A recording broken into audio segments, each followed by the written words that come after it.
네, 사주를 해설합니다. 이 사주는 경자년에 태어나서 무자월, 경진일, 시인은 불명이라서 못 적었습니다. 경금일주가 자월에 진일에 태어나서 춥다는 얘기인데, 이 사주는 남자, 건명 남자인데 금년에 60살, 현재 서울 고검장인데 윤석열이라면 다 알 거예요. 윤석열 서울 특수고검장인데 이분이 어, 문재인 대통령 때 눈에 들어서 서울 고검장을 갔는데 이번에 이제 오늘사 이제 차기 검찰총장으로 내정이 됐어요. 법무부 장관이 4명을 올렸는데 그 중에 가장 밑에 서열이 밑에 수기가 낮아요. 연수원 수기가 제일로 낮았는데 윤석열 씨를 지명을 한 거예요. 그러니까 지금 청와대나 문정부에서는 최대 현안이 검찰 개혁이다. 검찰이 그동안에 아주 정치색을 많이 타서 문제가 너무너무 많았습니다. 우리 국민들 잘 알죠. 청와대 입김이 강해가지고 문제가 되고 심지어 박근혜 때는 법원까지 입김이 들어가서 지금 법원장이 지금 재판 중에 있는데 사법부나 검찰이나 대법원이나 판사나 정말로 독립적으로 운영을 해야 민주주의가 싹 트는 건데 참말로 문제가 많았습니다. 자기 식구 감싸기, 그동안에 큰 사건이 너무너무 많았는데 기소도 안 하고 풀어주고 또 재판에 넘기면 판사가 또 풀어주고 집행유예 나오고 엉망진창했습니다. 검찰, 경찰, 법원 이 세 개가 민주주의가 확실하지 않는 이상은 민주주의는 요원한 것입니다. 근데 윤석열 씨가 아주 개혁성이 강하니까 내가 당신을 차기 총장으로 임명할 테니 익히 청와대 뜻을 알고 검찰 개혁을 해라. 이제 이렇게 한 거예요. 그리고 개혁성이 아주 강한 인물입니다. 이 사람은 윗사람한테 바른 말하고 말을 잘하고 배짱이 두둑합니다. 또 경진일주로 태어나서 개강이고 상관격이니까 할 말하는 스타일이에요. 지난번에도 여주지검장 했을 때도 윗사람한테 서해리 위에 사람한테 검찰 위에 사람한테 한 말 하다가 항명파동이 있어가지고 찍힌 일이 있습니다. 그러나 정권이 안 찍혔는데 정권이 안 바뀌었으면 큰일 날 뻔했죠. 다행히 문재인 대통령이 정권이 바뀌는 통에 그때 마음에 들었던 거예요. 아, 이 사람 진짜 대단한 사람이다 라고 서울 고검장을 임명을 해가지고 대단히 히트작을 내놔가지고 지금 잘한다는 소리를 많이 듣고 있는데 이 사람 지금 우예가 상당히 많아요. 이 사람이 23기인가 2기인가 되는데 이 사람이 고검장 되면 그 19, 20, 21은 전부 다 옷을 벗어야 된답니다. 왜냐하면 선배가 후배한테 결제를 못 받으니까 받을 수는 있지만 그동안에 내려온 전통이 있고 어떻게 선배가 후배한테 가서 결제를 받냐 이런 식이에요.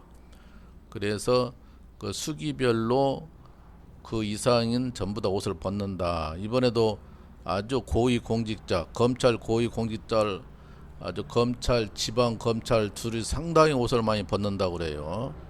안 벗어도 되죠. 법에 위반한 건 없는데 후배한테 어떻게 결제를 받냐 이거예요. 그래서 상당히 검찰 개혁을 앞장서라. 당신을 내가 임명할 테니까 이제 그렇게 된 건데 그동안에 국회에 와서 봐도 할 말하는 사람이에요. 근데 사주를 봐도 당당히 할 말하는 사람입니다. 배짱이 대단한 사람이에요. 그리고 영리하고 서울 출신인데 서울대 나왔으니까 대단한 사람인데 적임자가 된 거는 같은데 이 사람으로 인해서 본의 아니게 옷 벗은 사람한테는 미안하겠죠. 그러나 현안 중에 현안 검찰개혁, 경찰개혁 경찰도 제식기 감사하고 검찰도 제식기 감사하니까 큰 문제입니다. 유전무죄, 무전유죄. 돈이 없으면 죄가 있고 돈이 있으면 무죄로 풀려나고 우리나라가 그 정도 전통이 내려오는 거예요. 그거를 획기적으로 갈아치워야 된다. 노무현 대통령 때 검찰 개혁을 하려고 대단한 사람을 임명했는데 결국은 대통령한테 대들은 거예요. 터놓고 이 얘기하다 하겠는데 지나치게 해가지고 문제가 많이 있었죠. 그래서 그때도 개혁을 못하고 이번에 마지막 문재인 대통령이 검찰개혁 하려고 나서는데 적임자로 이번에 지명을 받았다 그러는데 사주를 봤더니 역시 대단한 인물이에요. 머리가 좋고 말을 잘하고 웃사람한테 할 말하는 스타일이고 배짱 좋고 경금으로 태어나서 추울 때 태어났다. 근데 운을 봤더니 지금 갑오대운, 이 사람이 60인데 갑오대운 올해 기해를 사는데 2년 전만 해도 정유대운에 운이 괜찮으니까 고검장으로 발령을 받았는데 지금 갑오대운은 좋고 나쁨이 뚜렷합니다. 그렇게 좋은 운은 아닌데 자워충 갑경충 있는데 작년 올해가 운이 그래도 괜찮게 가다 보니까 된 것 같은데 문제는 자워충이 간이 깨지는 거예요. 언제나 검찰이나 경찰 이 우두머리들은 어떤 정치적이 강하다든가 어떤 큰 사건이 있으면은 그걸 책임지고 물러나는 경향이 많이 있어요. 그래서 이 사람도 자기 임명이 되면은 기간이 2년인데 2년 동안에 큰 풍파가 있으면 그걸로 인해서 옷을 벗는 건데 운으로 보니까 간이 깨지는 운을 지금 살아야 돼요. 그래서 이 사람도 아슬아슬하다. 아무리 잘해도 아랫사람이나 큰 문제가 되면은 그걸로 인해서 책임을 지는 것이 공무원 세계에 내려온 방침인데 어쨌든 이 사람도 후유증이 좀 남지 않나 싶어요. 운이 좋고 나쁨이 뚜렷해서 검찰총장은 됐는데 자기가 끝을 맺으려는지 그건 지켜봐야 되겠습니다. 예. 어쨌든 인물로 보면 대단한 인물이다. 소신파다. 강골파다. 근데 이제 국회에서 청문회를 통과해야 되고 또한 재산이 뭐 60억이 넘는다고 그러는데 이제 그 문제가 좀 된다고 그러는데 영리하고 말을 잘하니까 뭐 소신 있게 돌파할 걸로 보는데 어쨌든 지금 갑오대운은 별로예요. 그러나 운이 그동안도 대체로 잘 왔어요. 17세 27세 계속 잘 오다가 37 대운에서 뜸했어요. 그러다가 지금 갑오대운 왔고 앞으로 운이 을미대운도 상당히 운이 좋습니다. 그래서 운이 전체적으로는 좋은 편이다. 근데 이 57 대운이 좋고 나쁨이 뚜렷해서 아마 자기가 임기를 마치려는 일은 지켜봐야 되겠습니다. 예.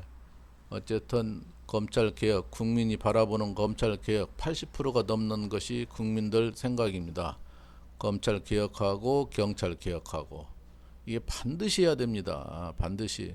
누구를 봐주고 안 봐주고 그러면 말이 안 됩니다. 큰 사건마다 검찰에 끼어들어 가지고 문제가 되는 거예요. 청와대 말도 잘 안 듣고. 그래서 반드시 이번 검찰 개혁을 해야 되는데 그렇게 친다면은 적임자다. 그러나 또 추진력이 너무 강하다 보면 무리가 따라서 문제가 돼요. 어쨌든 임기가 2년이니까 잘 마쳤으면 하고 현재 문무일 총장도 기대를 했었는데 많이 기대치 못 미칩니다. 상당히 못 미쳐요. 청와대 그거를 감안해서 좀 따라주라는데 못 미치니까 이제 다음 달에 이제 임기가 만료된답니다. 정말로 그 실망했어요. 문무일 씨한테도. 정말로 자기 감싸기만 하고 식구들 감싸기만 하면 안 되죠. 크게 봐서 대도를 걸어야지. 앞길이 문제지. 검찰 개혁이 안 되고는 영원합니다. 민주주의는. 그래서 반드시 개혁을 해야 된다. 거기에 따라서 법원도 개혁을 해야 된다. 근데 지금 김 법원장도 좀 상당히 소극적이에요. 그것도 대통령이 임명한 건데 소극적이라서 문제가 되고 경찰도 상당한 개혁을 해야 되고 그 3, 사법기관이 많이 개혁을 해야 됩니다. 국민들의 피부로 와닿게. 어쨌든 윤석열 씨 잘했으면 하고 운을 보니까 좋고 나쁨이 뚜렷해서 2년 동안 소임을 다했으면 합니다. 여기까지 해설합니다.